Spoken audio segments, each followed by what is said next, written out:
Athletic Club for the WPH Race for 8. My name is Dave Vincent alongside David Fink for this men's qualifier match. Aaron Garner, Portland, Oregon up against Missouri's David Chapman, one of the greatest players of all time in this qualifier final.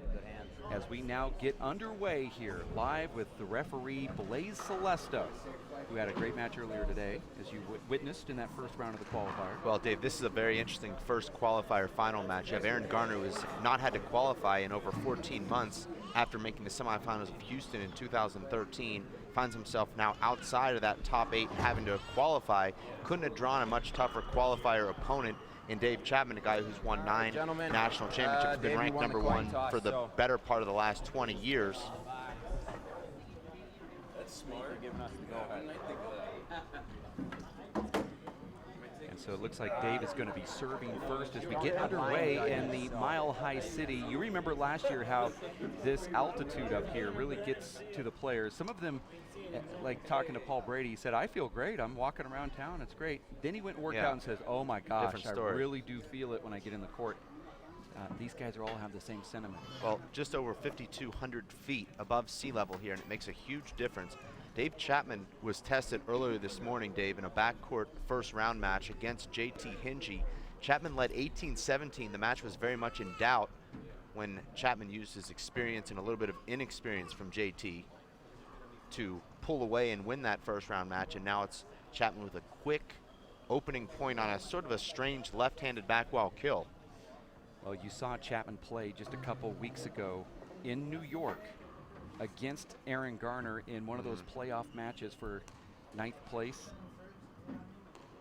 And it seemed like he went right through Aaron fairly easy. Well, that was 25-2. There was a little controversy because Aaron showed up 9 minutes late, wasn't afforded a warm-up, and was imposed a 9-0 deficit by his opponent, which is interesting.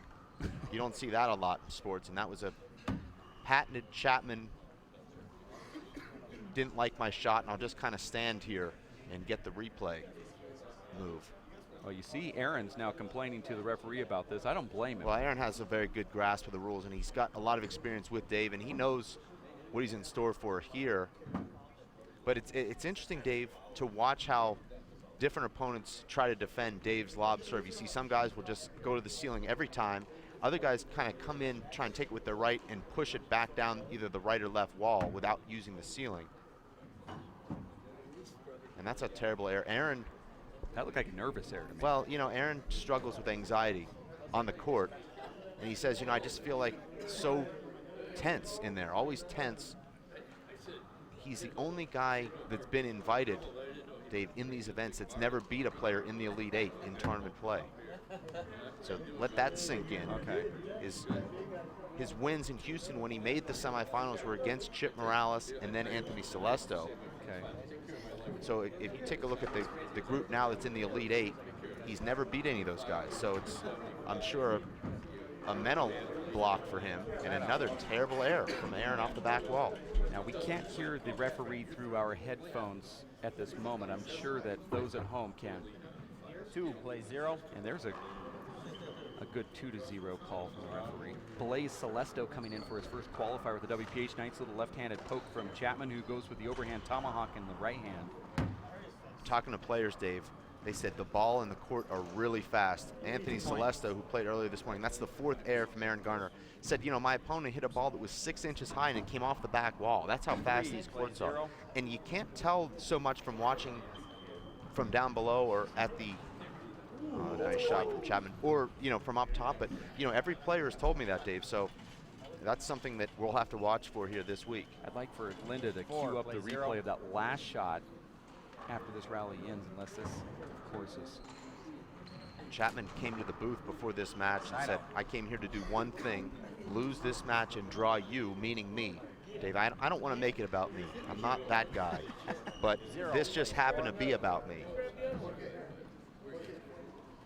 And David gives us a chance to talk about the format that initially we really liked, which was you win the qualifier, you get rewarded, and you get to play a 5 through 8 guy. But these guys now are realizing, wait a minute, I can push myself and then have to play Paul Brady or Armando Ortiz or Nadia Alvarado, or I could not push myself and play Sean Lenning or myself or Emmett. You know, 1 plays 4. They're doing the math in their head and they're saying, wait a second, I have a 50% chance of getting a good draw if I Either lose. way, right.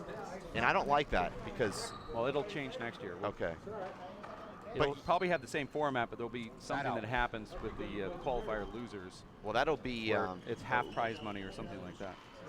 Half points, you know, half prize initially money. the qualifier losers didn't get to play. Then we allowed them to 4 play, plays 1. which they were happy about. Then we decided to let them play and get money. So now it's become, and that's the 6th error here for Aaron Garner. It's become a problem, and for guys as bright as these handball players, and I think we will come to the booth here right now, Dave, but Scores for 5 plays 1. guys as bright as these guys who understand their matchups, they say, wait a minute, I'm going to be playing 4 hours later. I'd rather be fresh and play Sean Lenning than tired and play Paul Brady. Right.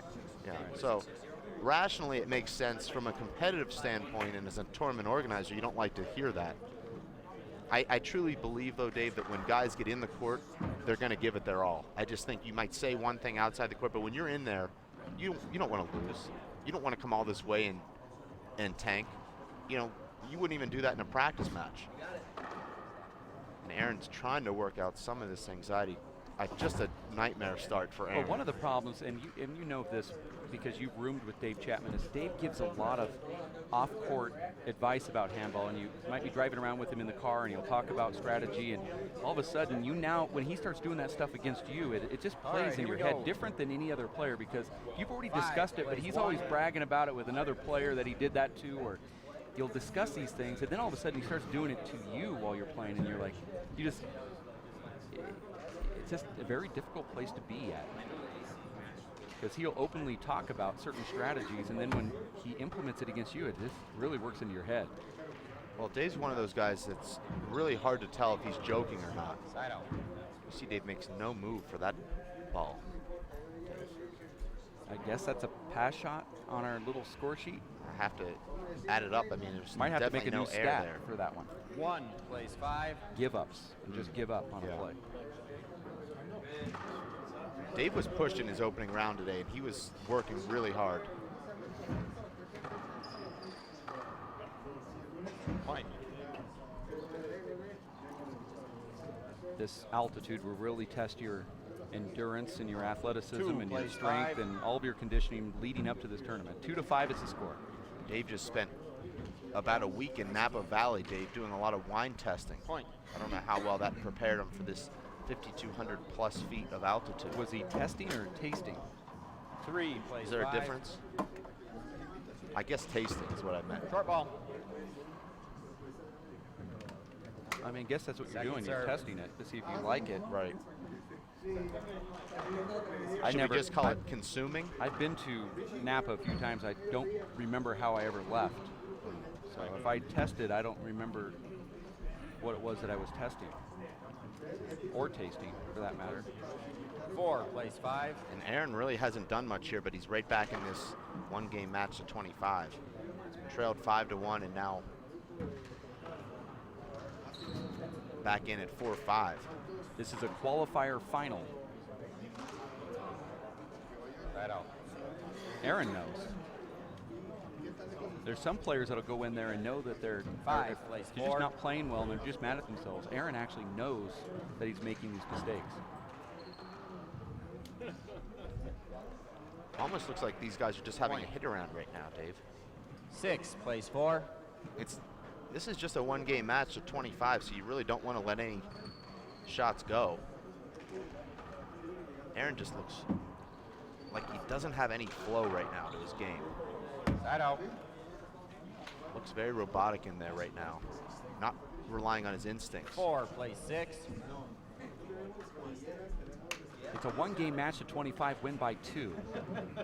This is the first one on the docket for today, and then Aaron finally gets that shot that he was upset about earlier.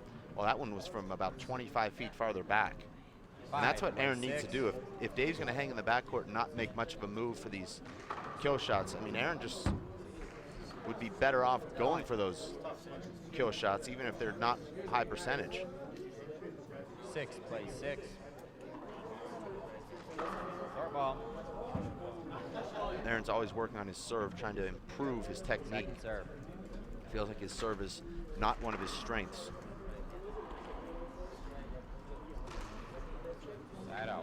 Aaron had a good look at a fly kill. You can't ask for a better opportunity to score a point with your opponent 10 feet behind you. You're standing up in the server's box, but he skips it again in the right corner.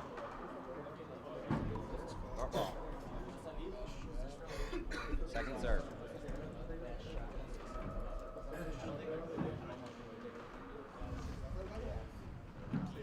Dave Chapman slowing this down, trying to just get defensive returns from Aaron. But Dave's doesn't seem to be pouncing at the right opportunities, and just as I say it, he goes for that right corner kill, gets the point.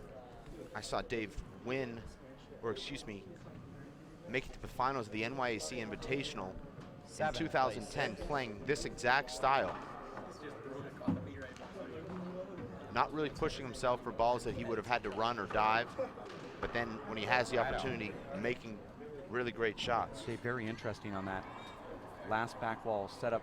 Dave Chapman got his feet into the right position and then decided to hit the ball at about waist high instead of that traditional 2 inches off the ground. There you see him get a little lower at the left. Now he has a second try at it. Leaves that one up high. That's what you're not going to see Paul Brady or Luis Moreno do. Point. They'll go for the bottom board every single time, and even yourself and Armando Ortiz.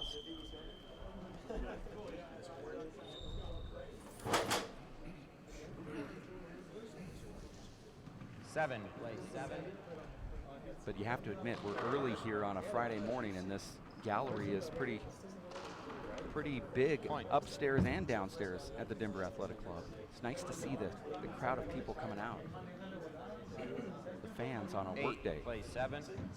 Both these guys, Dave, are alive mathematically for the Players' Championship. They would both need great results here in this event. Aaron Garner sits at 9 points, which puts him outside of that 8th spot.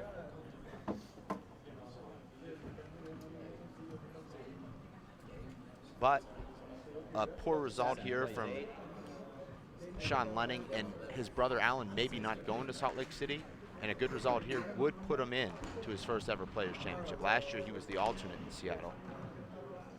Came in 9th. You'd almost think you'd rather be 20th than 9th, wouldn't you, Dave? Yeah. Saw Chapman overplay that shot right there from Aaron Garner way up front on the left side, and Aaron just pounced it down the right. 8-7, Garner with the lead.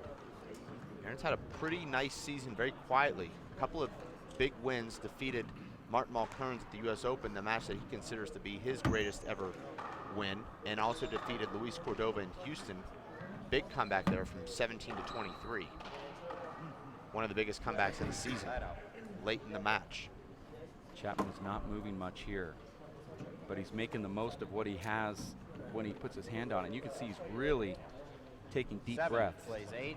Well, Chapman, Dave, has not advanced past the round of 16 in race play since 2012 in Fresno, beginning of 2012. So over 2 years. I know he didn't play in most of the events, but this season, this will be his 4th start. Point. So 3 starts, and he's been bounced in the first round each time. 8. Plays 8. Lost to Sean Lenning, Emmett Peugeot, and Nadia Alvarado in the first round here in the season. Didn't start the U.S. Open as he played doubles, losing in the finals there with partner Emmett Peugeot. Beautiful left-hand kill from Dave. Great fundamentals as he lets the ball come out in front of him, lets it drop, really bend his knees there. Hit a rocket down the left wall. 9. Plays 8.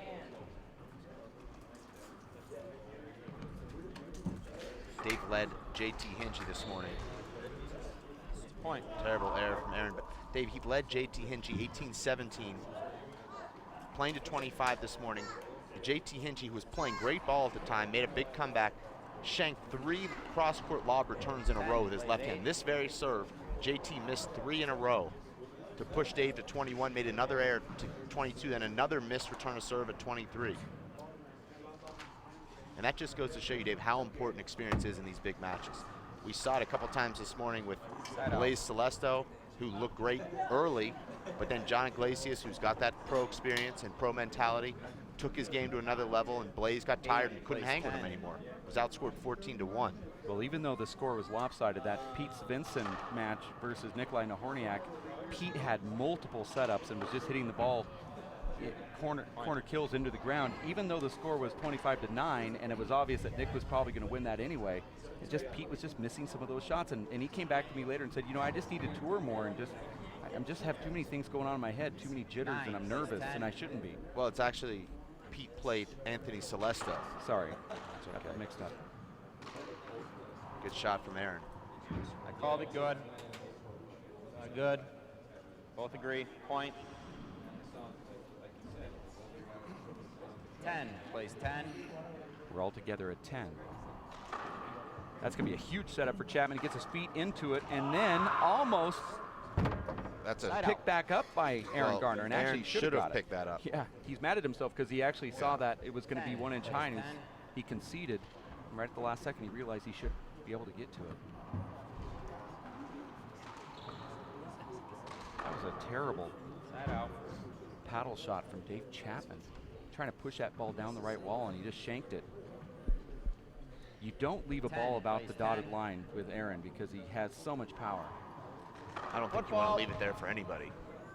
Chapman's saying that he doesn't have lofty goals this season as he's just making his comeback, but expects to be back to #1 next season. Second serve. Those are his words, Dave. Check ball.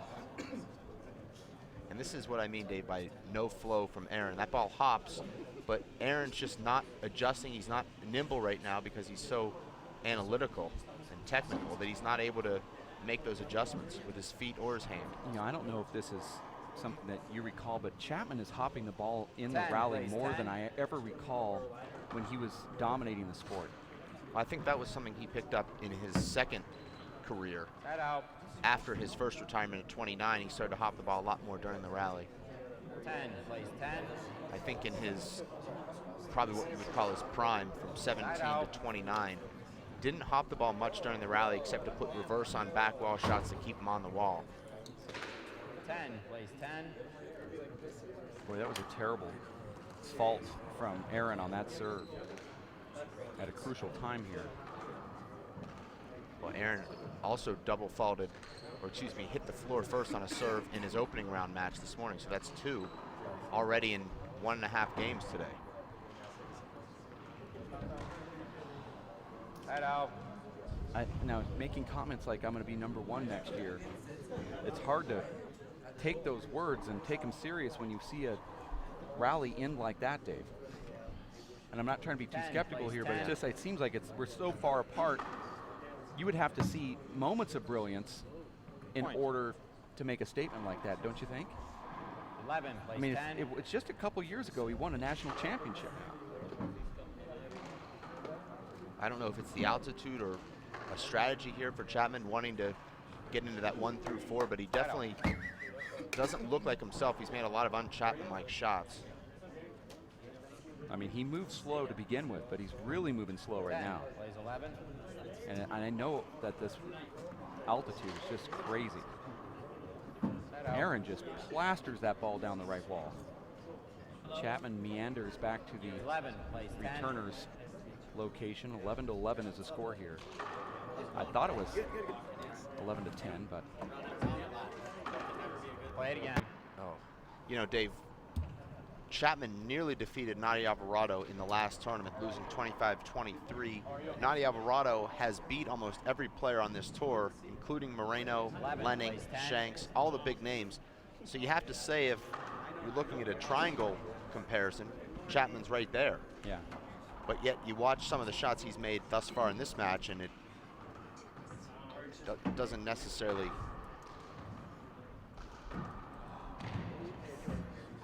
equate. But there's a nice fist punch pass off the fly from Chapman as he misdirections 10 there. plays 11.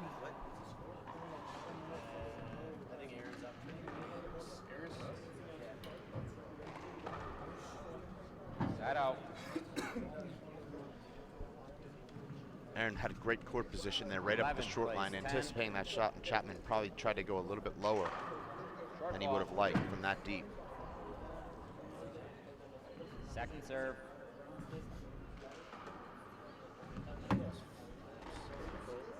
No good. It's a And point. that's the Chapman serve that Chapman taught Aaron when Aaron was a teenager. I can remember Aaron 12, coming to plays St. 10. Louis about 8 years ago, spending the weekend with Dave and training, working on his handball game. In fact, he's featured on that training video, 13, plays 10. the Dave Chapman Experience Part 2. He's actually one of the subjects in that. He's a model, let's put it that way, a male model. Yeah. Aaron Garner. Chapman Good just call, flips thank that you. up there and then calls a double Point. bounce. I don't think anybody Check saw ball. that. I thought it was good. If there was ever an indication that he may be trying to lose on purpose, 14, plays 10. that last rally could be proven it. 14-10 as we're getting close to halftime here. Chapman goes for that big hop again. This time Aaron adjusts down the right wall, side out. I think this might be a case of both guys not wanting to win. Neither guy wants to face Paul Brady or Armando. Heck, everybody in that 5 through 8 is tough. Yeah. 10, plays 14.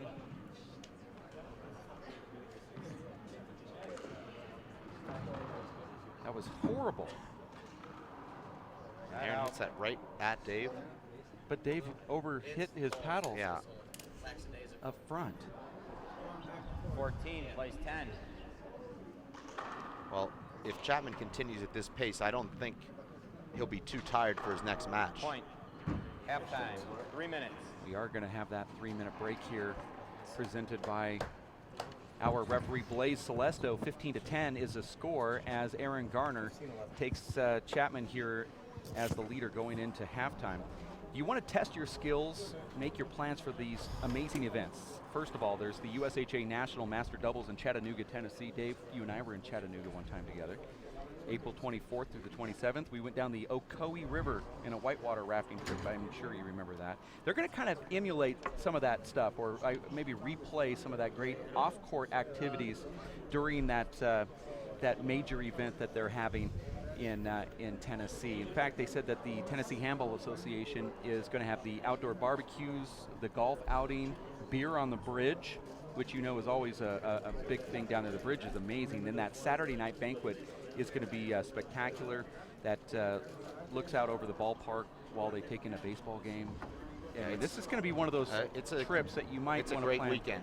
It's a great town and really nice handball community there in Chattanooga. Rob Pierce and Scott Kelly and those guys. You can get your online entry at r2sports.com. That's r2sports.com. The USHA National Four-Wall Championship will be back at the newly refurbished Minnesota Rec Center, University of Minnesota in Minneapolis. They just redid it, and you and I haven't been back since, I believe, 2007 when we did the live broadcast of the last national championships there. But I guess the facility looks amazing. The event where you can play against the best players, watch the best players, skill division, age division. You could become a national champion. You can find out more. That's June 17th through the 22nd at ushandball.org. And if you haven't seen the latest magazine yet, the USHA magazine, be sure to check out the great photos by Keith Thody from the Simple Green US Open of Handball. If you like these great handball photos, you can check out his new, I guess you would call it a social website. It's called keithsphotos.toadworld.net. And that's Thode. Keith, yeah, it's Keith's Photos at TOAD world.net. OD. TOAD. Oh, Toad, okay. yeah. Oh, all right. Didn't know Yeah, I that. know, it's just the way it is. Okay. And then the USHA is going to be celebrating its 20th year at the Hall of Fame building. You and I won the pro doubles last year in Tucson. I'm thinking about all this. If we've been to every one of these towns. The Hall of Fame tournament will be April 4th through the 6th. And that's going to be in our town of Tucson, Arizona. Make sure to come in for that. This used to be a great tournament for people to come from out of town. There's also golf. There's a lot of outings. Sabino Canyon. Amazing. I believe you'll be leading a tour there, Dave, a hiking tour up one of your favorite paths. Well, we'll be taking. What is that, about 10 miles each way? Yes. Okay. I know you like to do that before the sun even comes up. The spring weather that time of year is amazing as well. Yeah. That's going to be the Hall of Fame tournament, April 4th through the 6th. ushandball.org will give you all of the information. In fact, the deadline is going to be next week, I think early next week, so check that out as we get ready here. Here we go. Coming back in Allen's in. 15, plays 10. for the second half of this action. Down there, if anybody's interested, down in the corner. Help yourselves. Sorry, I have to leave. The food's ready. You Point. eat. see Garner coming in here quickly, getting that 16th point. Oh yeah, I am sorry. I apologize. That fueled you on this point. Here we go.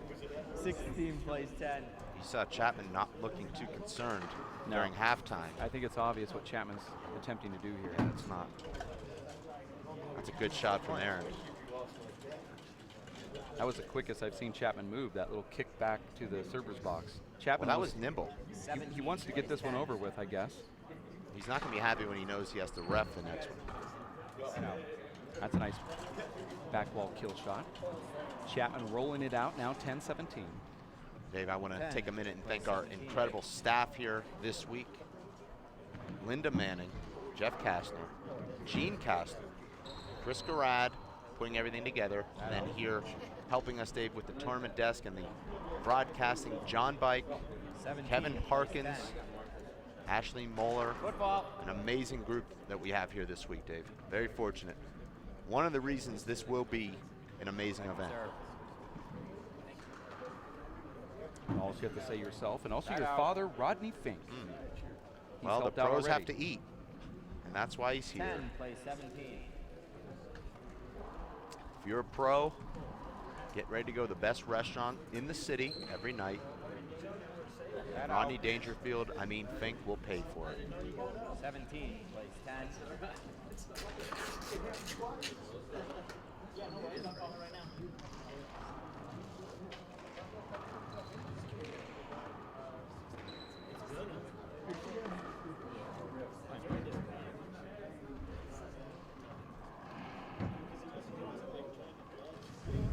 Also, Dave, welcome in Matt Kruger, who's listening from the USHA headquarters in Tucson, just a couple of blocks from our offices, Dave. Beautiful Tucson, Arizona. Matt's a big fan of the webcast, Dave. He's a great supporter of this game. Development director for the United States Handball Association. Score here is 10-18. Hello, Matt. Thank you for listening. Or I should say, watching. Play it again. These are some of the earlier matches, and really how it works with these live broadcasts is that we kind of just start out slow, we start implementing replays and player interviews and things like that just kind of develop as the tournament goes along. Dave, you're always playing early, so Normally the A team doesn't get together until Friday night. well, So this is a rarity. yeah, I wouldn't call it a treat. I would just call it a rarity. An oddity, maybe. Mhm.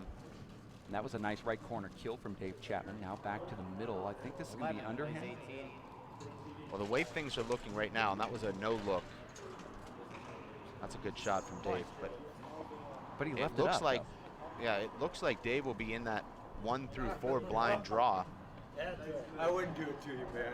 where he could play 1 of 4 guys.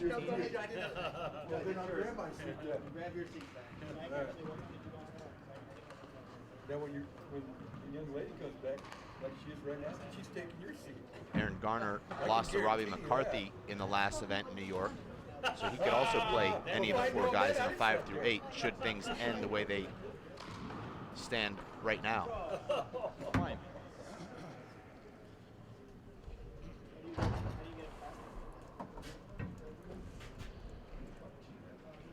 I want to thank Paul Fitzpatrick from Rollout Handball 13 plays 18. Paul's an amazing writer. in Ireland watching this live broadcast. Now he's really getting primed up for that big All-Ireland final between Dermot Nash and Robbie McCarthy. And Be he's more got- excited than us for that match, though, Dave. I mean, that is going to be exciting. It's going to be streamed live. We're going to be probably trying to catch a few points That's his second. while we sit here in the booth. We might minute. retweet it, Score is 14 plays re-web it. 18. Haven't seen you as active on Twitter as I'd like to in the last couple of weeks, which is a shame. Okay, I need to step up my Twitter game, That's apparently. obvious. Tomorrow- Chapman now in the midst of a comeback, down 18-10, now 4 unanswered points, and it's Aaron Garner taking a timeout. Doesn't seem like Dave has really done anything differently here. He's just converted a couple of what I would call low percentage off balance paddle kills, but they've gone in. Dave has sort of these magic hands where he can hit these shots that you would never expect never even really consider, but he goes for him. Well, he also has this uncanny way of just kind of hanging into matches and then putting up these strings of 8 or 9 points I to think win you those see matches. that from a lot of the top 14 players plays 18. are able to put together 8 to 10 point runs, and that's really what separates them, because you see a lot of times guys play pretty even, then you take a guy like Luis Moreno, it's 9-9, then you blink, it's 18-9. Yeah. And that's what separates him, and Dave obviously has that, being one of the greats. Look at this underhand serve right here. He found a way to get Aaron to overhit the return. And this is going to be 2 in a row. Chapman goes for a crazy right-hand flop into the corner with some spin that kept it up. Amazing shot right there. Have you seen that one before? He actually puts topspin on that. Yeah, that was a crazy top So spin. that it catches the side wall and actually jumps towards the front wall. That was absolutely amazing. We should get John Bike. Let's watch this again. Look at this, overhand topspin. So creative is Chapman, who just gets another point as we were rolling that replay. We have a headphones here. We could get John Bike to give us a little commentary if he wants to. Now, he doesn't have to. Well, and does he really have a choice at this point? Well, he's watching on the flat screen, so he has a really good angle of this. John could sit on the couch and just take the headset and And now, what's happening here, Dave, is pride starting to kick in for Chapman? Is he saying, you know what, I don't want to drop this match here. You know, I'm still in this, and I can still win this match. You know, because you go in saying, you know, I don't care if I win or lose. You know, it doesn't really affect how my tournament's going to play out. But then all of a sudden you say, wait a minute. Well, you know, I think what you said earlier might be more prevalent, is that Aaron might have been wanting to lose himself as well, and then he got that lead, and then Dave, I think they're waffling in their minds whether they want to take it or not, and then that last shot shows that Aaron actually does want to score points here, and then all of a sudden your competitive juices kick in, and you'd say, I just want to beat this guy now. And you Well, that's an amazing shot. But, you know, Dave Chapman was playing ping pong before this match. He was playing as though there was $5 million on the line and there was nothing on the line. Now there is money on the line, and he's playing as though he could care less. he's not So, I breathing don't know. hard right now. Well, I don't know how you explain that. No, this is really odd. Okay. I guess that's the best explanation. Let's ask John. I know John Bike is in the booth here, outside the booth, watching on a flat screen TV courtside. John, I know you've been kind of tracking this game. You're watching it live over the side view, and now you see it here on the TV. What are you witnessing with the kind of the body language and all that stuff with Chapman? It's just such a bizarre thing for an individual sport competitor to be put in this situation. I mean, you see it in team sports where it benefits them to lose. A couple fake injuries, a couple bad coaching GM decisions, and the players can play. They can do what they do. In here, there's just no way to do it that doesn't violate everything you've ever been taught about competing. But on the other hand, it's clearly, person per person, a better draw to get into the 1-4 guys. It's Brady versus Moreno, Fink Pichot versus Alvarado Ortiz, Net versus Lenning. I think in every case, the guys would rather play 1-4. Yeah, But just in their heart, you just can't. You're programmed to win. You just can't. and I think that's what's happening. I think once you get kind of close, then all of a sudden you say, you know what, I didn't come here I have a chance to beat this guy. You know, and that also has something about this whole thing, is that, you know, I have a chance to beat a guy I've never beat before.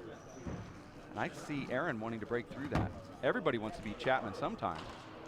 I don't know our metrics and when our audience peaks. I would think Chapman draws a crowd, so I'll throw this gem out there now from Merv Deckard.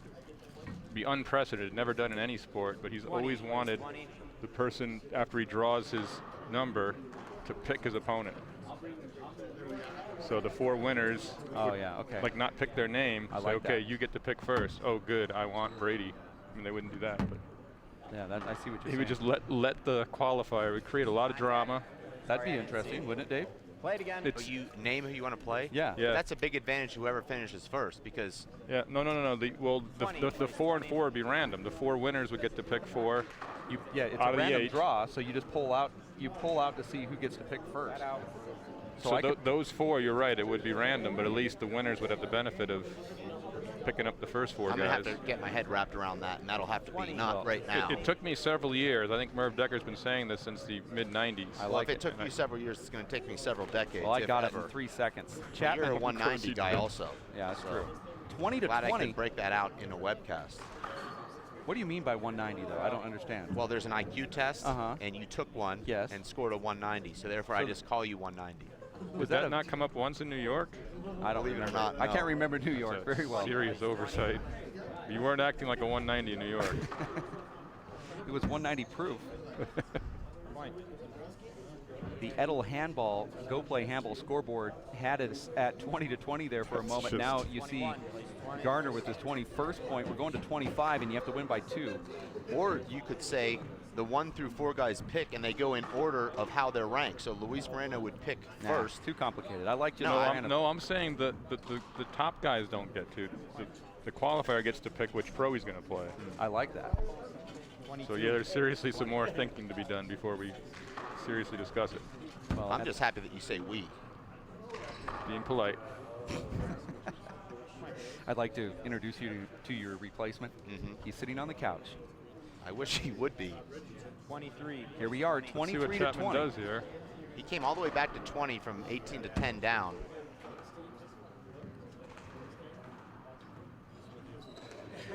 You don't see Chapman do that very often. And there's a laser from Aaron Garner, who now is going to get his first ever win against Dave Chapman. 24. You think this is just how he envisioned it? I don't think so, no.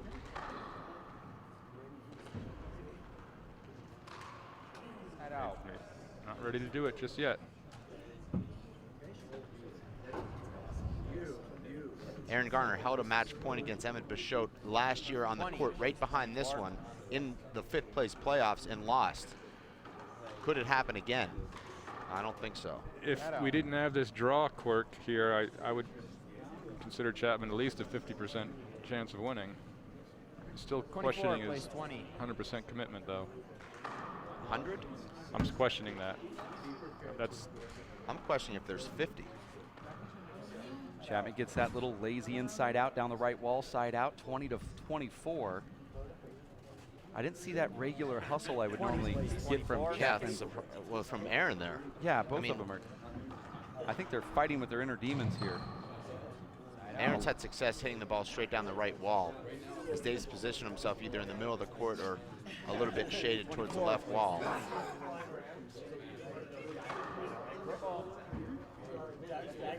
Wasn't sure if I heard foot fault or short ball. If Aaron scores one more point here, Dave Chapman will have only qualified in 2 of 4 attempts this year. Again. There it is right there. I thought Aaron looked like he slipped right before he took that shot, and he takes David Chapman 25 to 20, and he is the first qualifier winner. Chapman is the qualifier loser. Now he goes up against the 1 through 4s. Aaron will get a random draw from the 5 through the 8s, and then we're going to have another big one coming up right around the corner. In fact, Nikolai Nahorniak and Anthony Celesto, though they play in the same region, they never really played each other in a tournament. I mean, No, they according to have not. Anthony, he said, I've always wanted to play Nick. So we're going to see that coming up in about 8 minutes or so. So we want you at home to stick close because we have more handball action throughout the day today. Right now, bonus coverage as we give you the extended WPH live broadcast on Free Friday. You can watch. Make sure to get onto your email list and let all of your friends and family know that this is the game that you've been obsessing for quite some time.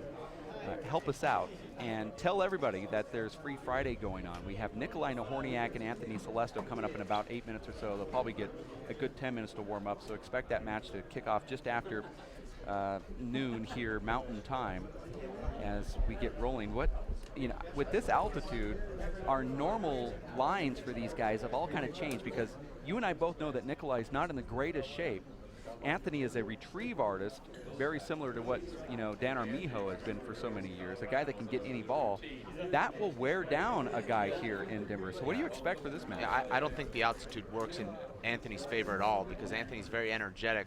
And once you start pushing yourself and doing a lot of running like he does, he could be the guy that ends up being tired, even though he's probably the fitter guy. Nikolai is more of a stand and shoot type of guy, not really known much for his retrieving. He's a great shot maker, and I think that'll favor Nikolai in these conditions. Okay, well, we're going to look forward to this really good matchup as we have Nikolai Nahorniak going up against Anthony Celesto next in about 10 minutes or so. So make sure to stay close. For Dave Fink, Linda Manning, Jeff Kastner, and our new guy on the couch, John Bike, My name is Dave Vincent. We'll be back. More action here from the Denver Athletic Club for the Race for 8, stop number 5 at racefor8.com. Are you getting this, honey? Oh, prime time. We are rolling. All right, Mama's gonna bring it home. Mama's gonna bring it home. Okay. Come on, watch this guy. Oh, backwards. Oh, don't. Oh. It went into Bob and Carol's yard. Oh, no? Yeah. Here it goes. Challenge your kids to be active and eat healthy. All right, let's see what you can do. Let's go. They might surprise you. Search We Can for more ideas on how you and your kids can get healthy together.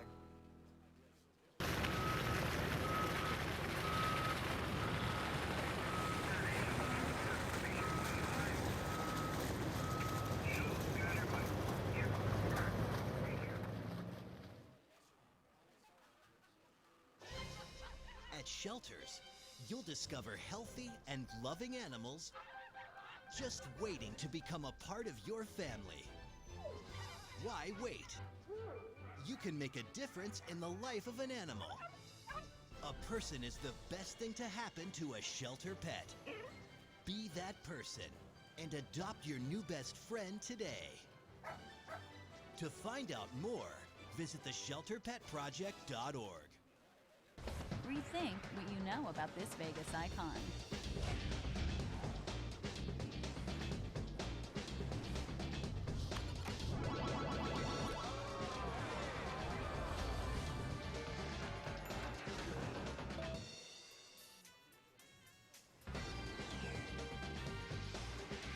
Elevate your expectations at the Stratosphere Hotel, Casino, and Tower. See what's new, up, down, and all around. My life is full of statistics. Thing is, I could have dropped out of school and become one myself, but I didn't because I had people that believed in me. Here's another statistic. 7,000 students drop out every school day. That's one every 26 seconds. It's time that students know that we believe in them. Inspire a student and share your message of support at boostup.org. So, what's it gonna be? We could ride bikes, skating, movies, zoo, whatever you guys want to do. Can we just do this? Yeah. We could just do this. The smallest moments can have the biggest impact on a child's life. Take time to be a dad today.